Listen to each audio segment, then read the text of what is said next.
Hai, balik lagi di NWPP Plot. Di episode kemarin, kita diperlihatkan sesosok kaiju humanoid yang seperti Kafka. Apakah kali ini Kafka Hibino, MC kita, akan bertemu dan melawan kaiju ini? Kita saksikan saja di episode ke-7 anime Kaiju Number 8.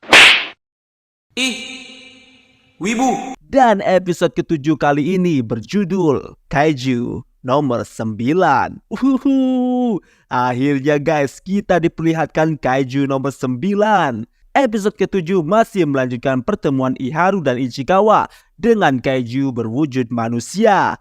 Akhirnya dia menunjukkan wajahnya. Saat Iharu mengingatkan kembali si manusia Kaiju, tiba-tiba si manusia Kaiju menunjuk ke arah Iharu. Dan bam, dada Iharu bolong. Untungnya ia tidak mengenai jantungnya, tapi itu tetap saja menyakitkan. Ichikawa menyuruh Iharu menghentikan pendarahannya dengan sweetnya.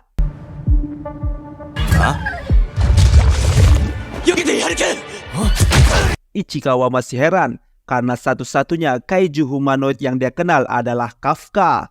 Lalu si manusia kaiju berubah bentuk ke bentuk aslinya. Iharu menyadari jika si kaiju inilah yang mengalahkan Shinomiya di ujian Defense Corps kemarin.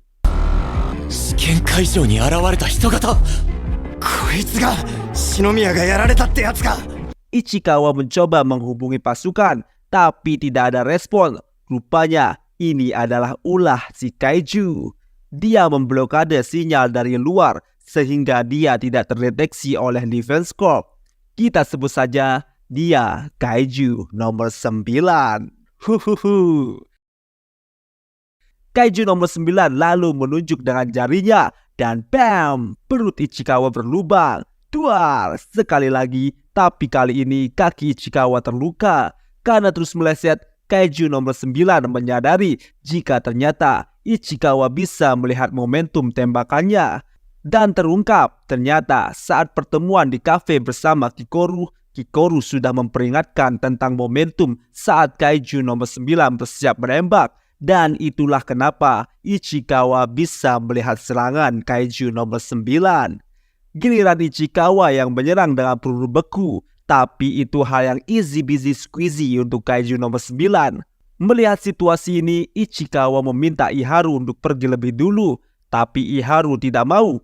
Dan wus, Iharu kembali diselamatkan oleh Ichikawa dari tembakan Kaiju nomor 9.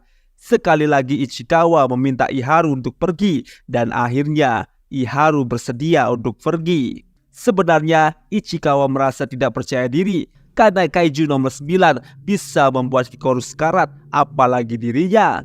Tapi karena keinginan menjadi petugas Defense Corps sangat tinggi, dia tidak boleh menyerah. Ichikawa lalu menyerang dengan membabi-babi. Babi gitu? Membabi buta. Tapi sekali lagi itu sangat mudah dihindari oleh si Kaiju nomor 9. Setidaknya ini bisa mengulur waktu sampai Iharu bisa kabur.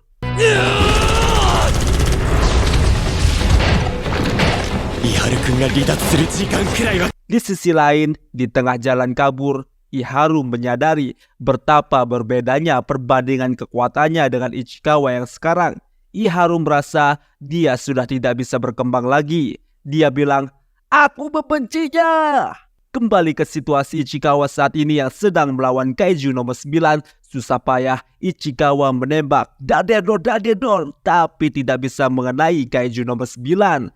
Kaiju nomor 9 sadar jika Ichikawa mengetahui 1-2 hal tentang dirinya. Dia lalu menunjukkan kekuatannya yang lain. Dia menambah tangannya menjadi 4 dan menjadi lebih overpower lagi. Dan duar, Kaiju nomor 9 menyerang.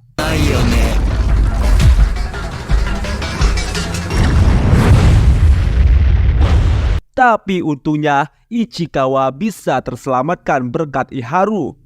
"Iharu, kenapa?" kata Ichikawa. "Yang ku tahu, aku benci bukan kepada Reno, tapi aku benci diriku yang tak kunjung berkembang." Begitulah kata Iharu. Akhirnya mereka berencana bekerja sama. Rencananya adalah Iharu akan memberikan celah, lalu Ichikawa akan menyerang dengan sekuat tenaga. Dan rencana mereka dimulai. Iharu menembak Kaiju nomor 9 dengan peluru listrik. Itu membuat Kaiju nomor 9 tak bisa bergerak.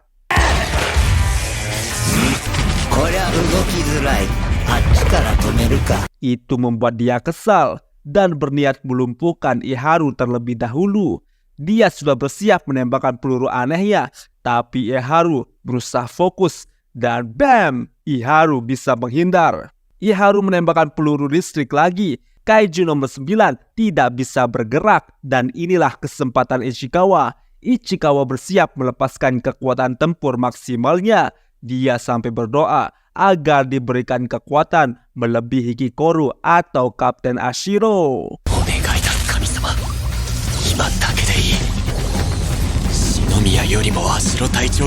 Dan pecahan tubuh Kaiju mulai bertebaran. Asap mulai mengepul. Ichikawa sudah merasa berhasil mengalahkan Kaiju nomor 9. Tapi ternyata ceng. Yang ditembak Ichikawa sedari tadi adalah dinding pelindung yang terbuat dari bangkai Kaiju. Dan Kaiju nomor 9 keluar dari bangkai Kaiju. Lalu tubuh Ichikawa tercabik-cabik dengan lubang di tubuhnya. Aduh, sakit banget.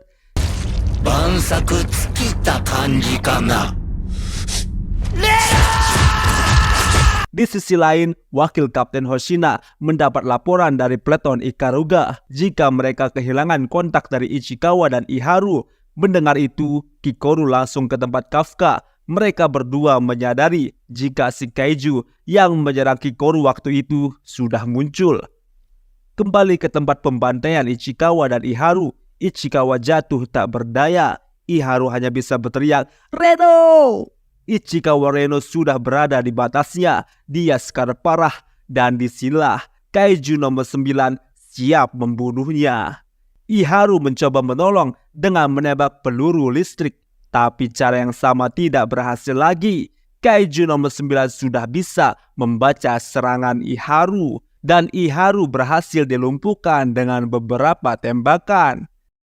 Dan tibalah saat eksekusi Ichikawa. Melihat itu, Iharu berusaha menggapai senjatanya. Tapi dengan keadaan tubuhnya yang tak bisa bergerak, itu sangat sulit. Sementara si Kaiju kejam ini terus menembak Ichikawa, melubangi tubuhnya. Aduh, sedih banget sih momen ini.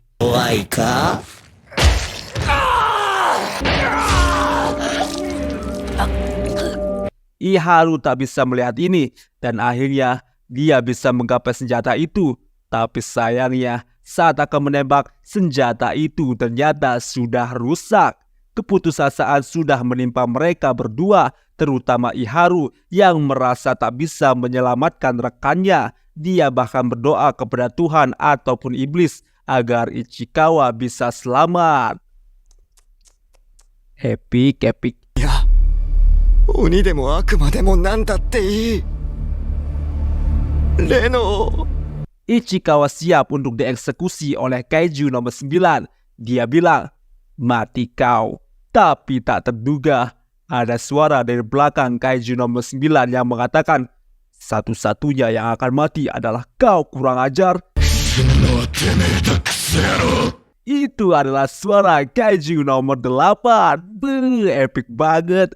Bam! Kaiju nomor 8 meninju muka Kaiju nomor 9 dengan sangat keras. Sampai-sampai Kaiju nomor 9 bisa melihat tubuhnya sendiri melayang. Apa yang terjadi? Rupanya saking kerasnya pukulan Kaiju nomor 8, kepala Kaiju nomor 9 sampai copot dari badannya. Gila. Scene ini sangat epic sih.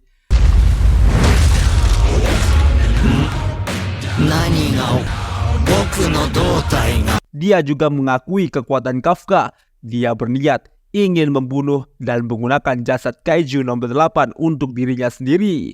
Bam! Dada Kaiju nomor 8 berlubang. Dia terkena serangan Kaiju nomor 9.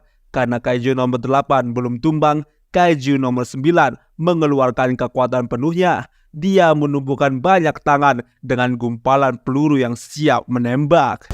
君を殺すにはこのくらいは必要そうだ. Inilah bentuk keseriusan dari kaiju nomor 9. Tapi bukannya gentar, Kafka justru semakin marah karena dia mengingat bagaimana teman-temannya dibantai oleh kaiju nomor 9.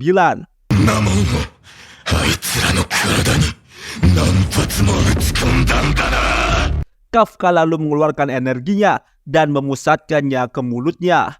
Lalu saat peluru-peluru kaiju nomor 9 mulai menembak, hebatnya suara dari kaiju nomor 8 menahan itu. Kaiju nomor 9 kaget dengan itu.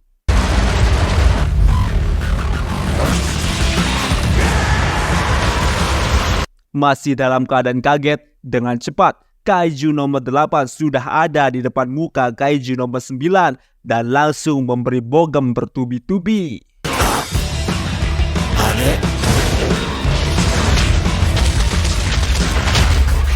Kaiju nomor 9 coba menggunakan pelindung bangkai kaiju lagi, tapi itu percuma karena kaiju nomor 8 tidak terhentikan. Pukulan bertubi-tubi kembali dilancarkan walaupun kaiju nomor 9 melindungi dirinya dengan membentuk tangannya seperti tameng, tapi itu percuma karena pukulan kaiju nomor 8 sangat cepat dan terlalu kuat. Pelindung itu pun hancur. Kaiju nomor 9 tak sempat menyembuhkan diri. Kaiju nomor 8 meninju perut kaiju nomor 9 dengan keras dan akhirnya kaiju nomor 8 mengetahui letak kelemahan kaiju nomor 9 yang terletak di torsonya. Disinilah Kafka alias kaiju nomor 8 bersiap menggunakan full powernya dengan memusatkan tinjunya.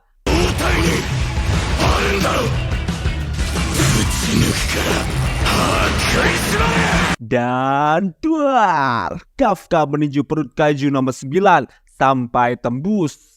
Kaiju nomor 9 terpental jauh. Pukulan itu membuat tubuhnya terbelah dan intinya terlihat.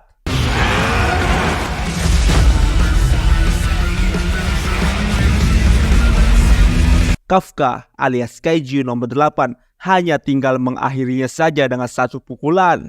Tapi sebelum itu terjadi, beberapa prajurit Defense Corps begundal malah datang dan mengira Kafka adalah kaiju yang menyerang Ichikawa dan Iharu. Aduh, bodok. Rupanya terungkap bagaimana cara Kafka menemukan Ichikawa dan Iharu. Meskipun vital mereka sudah tidak terdeteksi, Kafka menggunakan insting kaijunya untuk merasakan di mana kaiju nomor 9. Sepertinya Kikoru mengkhawatirkannya sampai dia menerima kabar jika Peleton Ikaruga menemukan kaiju humanoid yang dimana itu adalah Kafka. Kembali ke lokasi Kafka, melihat kesempatan itu, kaiju nomor 9 rupanya sudah memulihkan diri dan berniat kabur. Kaiju nomor 9 bersiap menembak pasukan begundal Defense Corps, tapi untungnya Kafka sigap melindungi mereka. Itu memberi kaiju nomor 9 kesempatan untuk kabur. Setelah kaiju nomor 9 kabur, Kafka memutuskan melarikan diri. Padahal dikit lagi kaiju nomor 9 bakal kalah nih. Waduh, plot armor habis. Di tengah pelariannya, Kafka berjalan di sebuah gang. Tapi dia merasakan kehadiran seseorang di belakangnya. Dan ternyata itu adalah Wakil Kapten Hoshina. Sial, dia bertemu dengan orang yang salah. Wakil Kapten Hoshina segera melapor. Semua orang terkejut, apalagi Ishikawa. Dia mau bilang kalau Wakil Kapten Hoshina salah, bukan kaiju nomor 8 pelakunya.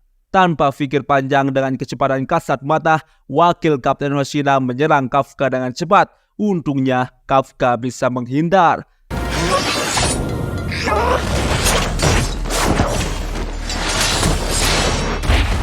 Mengingat perkataan Wakil Hoshina, jika dia lebih hebat untuk melawan kaiju kecil dan sedang, Kafka menyadari itu bukan gertakan belaka.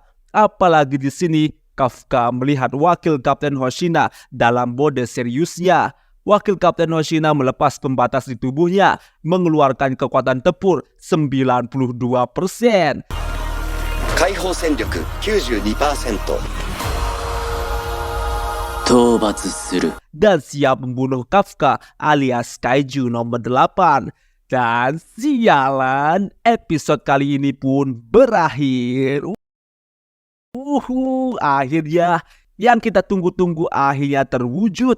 Kaiju nomor 8 bertemu dengan Kaiju nomor 9. Tapi sial sekali, Kaiju nomor 9 berhasil kabur kali ini. Lalu bagaimanakah kelanjutannya? Apakah Kafka alias Kaiju nomor 8 bisa menang dari wakil Kapten Hoshina? Kita nantikan di episode selanjutnya. Jangan lupa like, comment, dan subscribe jika kamu nggak mau ketinggalan info penting lainnya.